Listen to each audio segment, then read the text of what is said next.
November 18th, 2025. It's year 4, day 268 of the war in Ukraine. Welcome to the Daily Situation Report. Today, as always, I welcome all channel members, new viewers, longtime viewers, subscribers, and especially the Algo crew, who are always with us. The Russians are trying to encircle the town of Yampil and force the Ukrainian units there to surrender. Currently, the 119th Territorial Defense Brigade is stationed there to cover the T05-13 road. On the opposite side is the 19th Regiment of the 67th Division. That's this tank regiment here. And the 169th Motorized Rifle Brigade, which is also known as an assault brigade. That means with theoretically higher offensive capability. Their goal will be to reach this road here to push the 119th Brigade back a bit further. Before that, to capture Yampil and use this as a springboard to supply from here and to be able to carry out further attacks toward the road. I think they will then try to capture this route here and then get to Lyman via the highway to here. They're doing all this because they've been failing for 2 years to make any progress here at Torske. They still haven't managed to fully capture the place, and they also haven't managed to advance further west toward here in order to reach Lyman via this road here, basically from the eastern approach. That's why the Russians, as always, when they get stuck somewhere for a longer time, try to take another route and move on. They found it here, and it's only defended by one brigade. I barely saw anything else here, even during my research. There are still some Ukrainian brigades down here, but they're mainly responsible for this area, especially down here near Sivers. But almost nothing covers this whole area, which I assume is all within the 119th Territorial Defense Brigade. Torske remains an area where Ukrainian troops are pinned down. So along the entire defense line from Torske to Siversk, this was probably the weakest defended spot, which is why the Russians are now trying to capture this place. There was quite an interesting article on the British Broadcasting Corporation yesterday that I would like to briefly discuss here, because it shows the obvious, which many people don't want to see. In my view, many politicians and manufacturers in the West also don't really see it.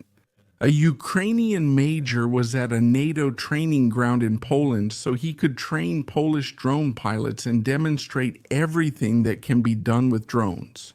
Since some NATO countries still have an agreement with Ukraine, which aims for drone production and training that goes both ways. This means in the direction of NATO, which is to their advantage, that they can learn from the direct experiences and developments of an ongoing drone war and use that as a basis for training. And in the direction of Ukraine, in that they receive resources, further support, and production facilities. The exercise was actually quite simple. The Ukrainian major and his men entrenched themselves in a position, and Polish paratroopers had the task of infiltrating and capturing this position without being detected. But the maneuver failed consistently because the Ukrainian drone pilots were able to spot the Polish paratroopers from a great distance using an ordinary Mavic drone and kept engaging them, no matter how they tried to approach this trench system, and even before they were anywhere near Ukraine. The Polish platoon leader, named Jakub, that's a modified name, he then asked if they could leave out the drones because otherwise they wouldn't be able to get close enough. And the Ukrainian major simply replied with the sentence, "Jakub, that's not possible. Unfortunately, we are preparing for a war." That was just an exercise, but it shows how important even ordinary small reconnaissance drones are, which any of them can buy on Amazon. Whereas I always see the focus in the West more on very expensive versions, which often have more features or are supposed to have more features than are actually necessary. On the other hand, it also shows that drones alone are not the problem, but especially when you don't have enough countermeasures or none at all, just like in this case. And that's why you can't even advance a few hundred meters without being detected. But let's stay with drones for now.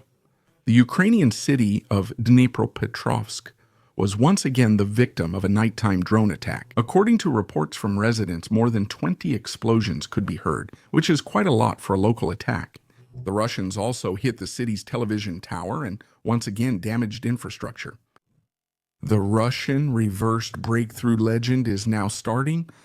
Pro-war bloggers who have amplified Moscow's line and narrative for years are increasingly coming under the authorities' scrutiny. What did you do? Names like Roman Alyokhin and Tatiana Montian are representative of a broad wave of proceedings. Everything is included, from the accusation of being a foreign agent to allegations of terrorism. Their so-called crime consists of openly criticizing military failures, corruption, and chaos in the chain of command. About 2 months ago, I sarcastically mentioned in a situation report that I noticed more and more Russian war bloggers openly addressing the failures or blunders of their commanders, and that they should be glad there are no windows at the front they could fall out of. A lot of the well-known war bloggers on the Russian side are actually at the front and experience the war firsthand, while they serve an audience that only knows about the war through hearsay.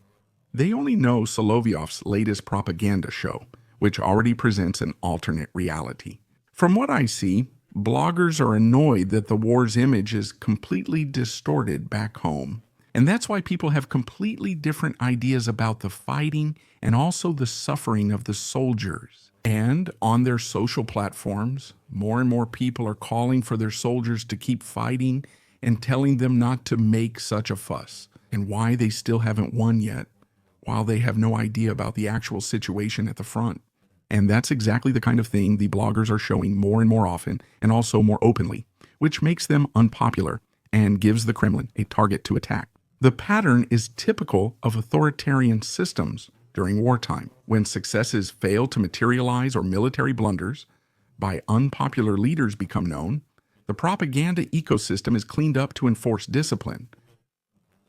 That doesn't help anyone, because if you get rid of those who address the problems instead of fixing the problems, you're just creating problems for yourself. And it doesn't help me either if more war blogger channels are blocked, because in my extensive research, I also rely on Russian bloggers and their assessments, especially those who actually reflect the situation at the front. And that's not counting 100 hoorays. 2 videos reportedly show a gas pipeline explosion near Omsk. The oblast governor said the incident happened in an underground part of the main pipeline branch. There is no reliable information about the cause or the extent. Emergency crews are on site as usual, drawing crowds nearby. Possible consequences include regional network pressure drops and short-term supply disruptions. And of course, it will be expensive again. You can find the uncensored videos, as always, on my Telegram channel. You know how YouTube reacts to fire. There are also no visible changes in the city at ProKross. Everything is just as it has been for the past 4 days now. Hardly anything has changed. The Russians haven't advanced further into the northern area, but they're increasingly trying to dominate the southern area here and eventually gain complete control. There are still fights between Russian and Ukrainian units in the center here. Is the area further east now secured? This area here near Novoekonomizhne is now also dominated and controlled by the Russians. To my knowledge, the village isn't fully under their control yet. Fighting still continues here. They are still trying to reach Monorad here, either from the north or from the east. The Ukrainian Office for Prisoner of War Affairs reports that Russia has forcibly recruited over 46,000 Ukrainian citizens from occupied territories. As a result, about 1 in 6 captured Russian soldiers is actually a Ukrainian citizen. This practice violates international humanitarian law, especially the 4th Geneva Convention. It prohibits forced service in occupied territories and increases both the number of civilian casualties and the complexity of future prisoner exchanges.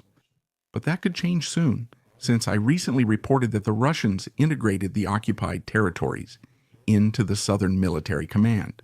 That means that in the future we will see a mobilization of Ukrainians, pro-Russians, or Russians who have moved to the occupied territories.